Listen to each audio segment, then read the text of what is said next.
Olá, amigos da Aliança Espírita.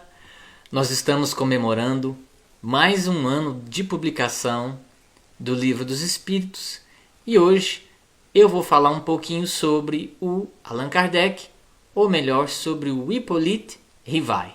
Allan Kardec, o professor e codificador. O menino Hippolyte. Hippolyte Léon Denisard Rivail nasceu às 19 horas do dia 13 de outubro de 1804 na rua Salat, número 76 em Lyon, na França. Filho de Jean-Baptiste Antoine Rivail e Jeanne-Louise Duhamel. Então, o pai, um advogado, a mãe, filha de um notário do rei. Então, era uma família que tinha condições, que teve condições de custear os estudos do Hippolyte. Principalmente numa época em que a educação não era pública, não era obrigatória. Então, o Hippolyte ele teve mais 3 irmãos. Um irmão e mais 2 irmãs. Nós sabemos que os 2 primeiros irmãos que ele teve, o irmão e a irmã, faleceram ainda jovens. Ele, o terceiro filho, o Hippolyte, o terceiro filho, teve uma irmã também caçula, mas que a gente não sabe muito a respeito dela. Aí está a Rua Salat, 76, certamente é um desses prédios aí, em Lyon, na França. Quando ele tinha ali 10, 11 anos, ele foi estudar com o professor, o pedagogo Pestalozzi, fundador talvez da pedagogia moderna, e que teve uma grande influência não apenas na vida do Kardec, como a gente vai ver, mas também na própria doutrina espírita. Aí está o Instituto de Verdun, na Suíça, onde ele estudou dos 11 até os 16 anos. Vamos ler algumas das diretrizes ou do pensamento do Pestalozzi. A intuição é o fundamento da instrução. A linguagem deve estar ligada à intuição. A época de ensinar não é de julgar e criticar. O ensino deve seguir a via do desenvolvimento e jamais da exposição dogmática. E a gente percebe muito isso na obra da doutrina espírita, Sempre quando lê o livro dos Espíritos, o livro dos médiuns, lê a Gênese, sempre tem uma explicação, algo razoável, e não simplesmente dizendo é assim porque é assim porque eu penso, é assim porque é o dogma. A individualidade do aluno deve ser sagrada para o educador. As relações entre mestre e aluno devem ser fundadas no amor e por ele governadas. A gente percebe que o caráter educativo da doutrina espírita deve muito a essa educação que ele teve no Instituto Pestalozzi. Em 1822, ele retorna a Lyon e em seguida se transfere para Paris, indo residir na rua Arpa 117. Em 1824, após sérias crises, o Instituto Pestalozzi encerra suas atividades. Enquanto professor e educador, ele escreveu ali uma dezena de livros pedagógicos, de gramática, de aritmética, de ciências, mas também livros propondo planos de educação para toda a França. Então, propondo uma melhoria na educação pública daquele país, defendendo, numa época em que isso não existia ainda, defendendo a ideia de um ensino universal e obrigatório. Um outro aspecto da vida do Rivail que vai ter suas ressonâncias na própria doutrina espírita, que é quando ele, aos 20 anos de idade, 19 anos de idade, ele entra na sociedade de magnetismo. Então, no ano de 1823, interessado pelo mesmerismo ou magnetismo animal, Rivail começa a frequentar os trabalhos da Sociedade de Magnetismo de Paris, vindo a ser ele próprio um magnetizador.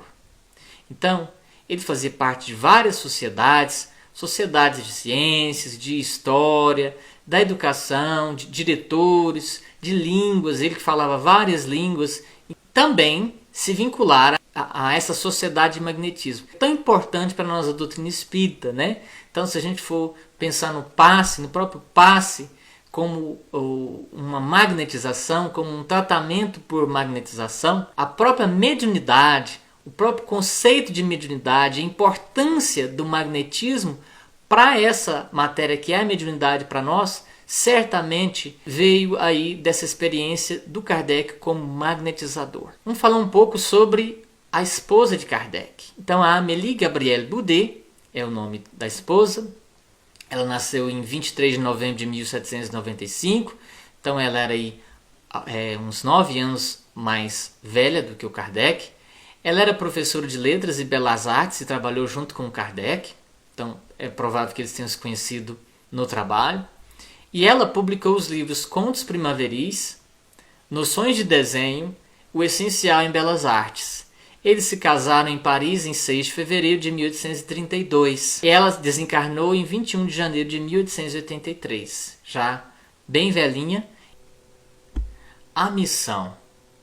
Então, nós sabemos que o Kardec, ele trava conhecimento das mesas girantes já quando ele tinha aí seus 50 anos de idade.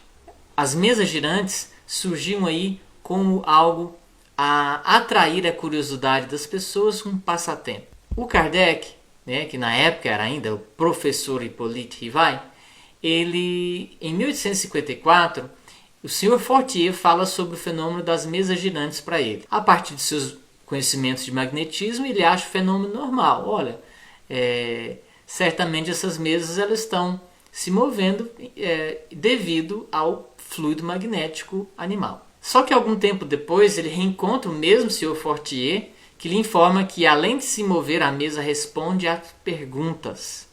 Aí já muda toda essa concepção que ele tinha, né? Isso agora é outra questão. Eu estava diante de um fato inexplicado, aparentemente contrário às leis da natureza e que minha razão repelia.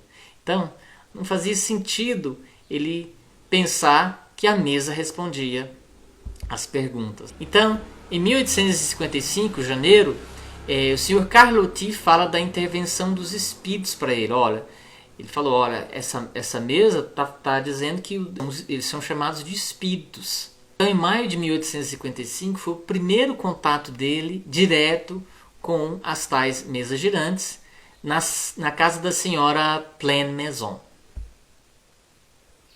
Aí a foto daquela chamada cestinha, né? Então eles colocaram essa rodinha e colocavam o lápis, bem ali no início dessas manifestações, né? Em que os espíritos indicavam sempre melhorando cada vez mais a possibilidade de comunicação.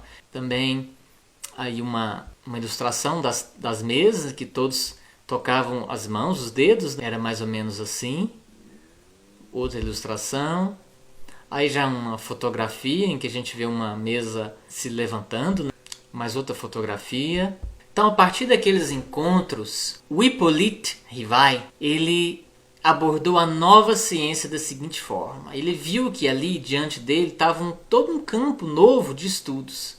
Então, ele utilizou o método experimental da ciência.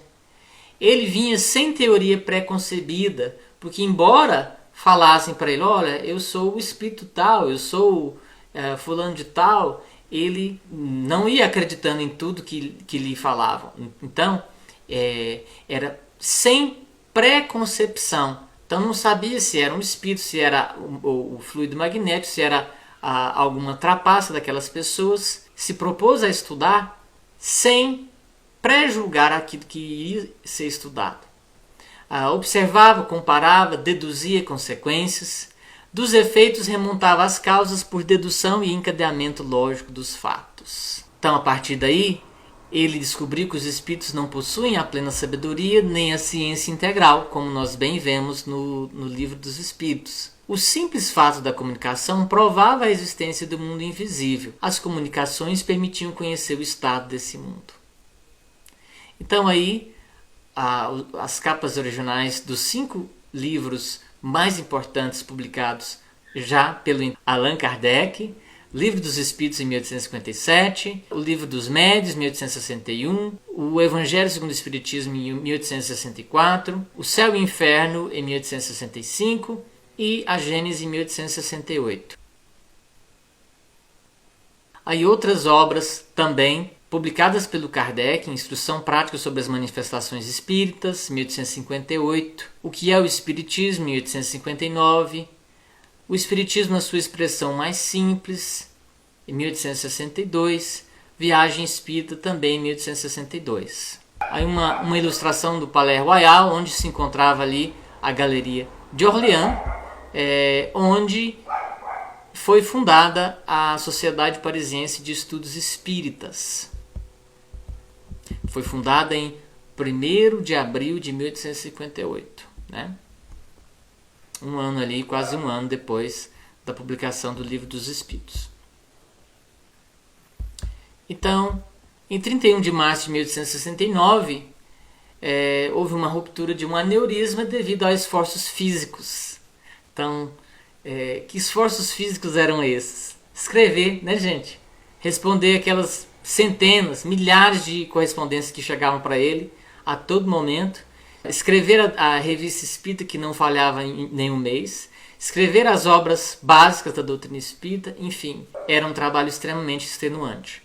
Foi sepultado em 2 de abril de 1869 no cemitério de Montmartre, e em 29 de março de 1870 seu corpo foi exumado e transferido para o cemitério de Père-Lachaise, onde se encontra. Nascer, morrer, renascer ainda e progredir sem cessar, tal é a lei. Então a gente encontra essa inscrição aí no túmulo do Kardec.